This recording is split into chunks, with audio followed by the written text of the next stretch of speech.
बहुत ही दिलचस्प लड़ाई है। 143 144 सीटों पर बीजेपी लड़ रही है।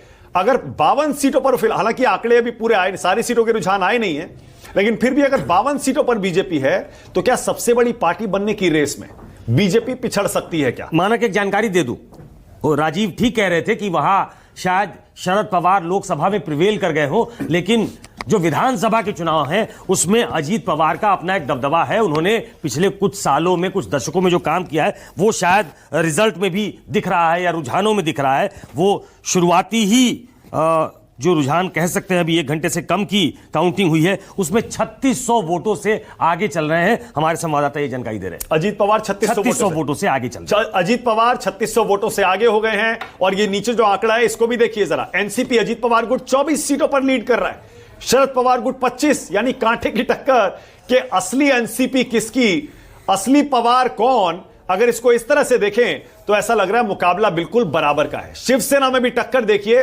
शिंदे गुट 36 सीटों पर आगे है, उद्धव ठाकरे गुट 24 सीटों पर आगे। लोकसभा में यह लड़ाई बराबरी पर छूटी थी, असली शिवसेना कौन। इस बार विधानसभा चुनाव में ऐसा लग रहा है शिंदे इस लड़ाई में बाजी मार ले जाएंगे। शुरुआती रुझानों के मुताबिक ऐसा ही लग रहा है। उद्धव ठाकरे गुट महाविकास अघाड़ी में कमजोर कड़ी साबित होते हुए दिख रहे हैं। उसी तरह महायुति में एनसीपी अजीत पवार गुट 24 सीटों के साथ तीसरे नंबर पर है। हालांकि एनसीपी अजीत पवार गुट सीटें भी कम लड़ रहा है, 59।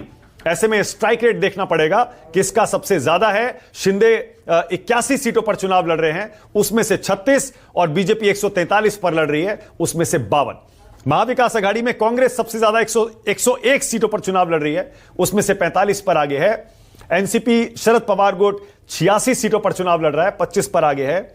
और शिवसेना उद्धव ठाकरे गुट ने इस बार 95 सीटें सीट शेयरिंग एग्रीमेंट में हासिल की थी, वो सिर्फ 24 पर है।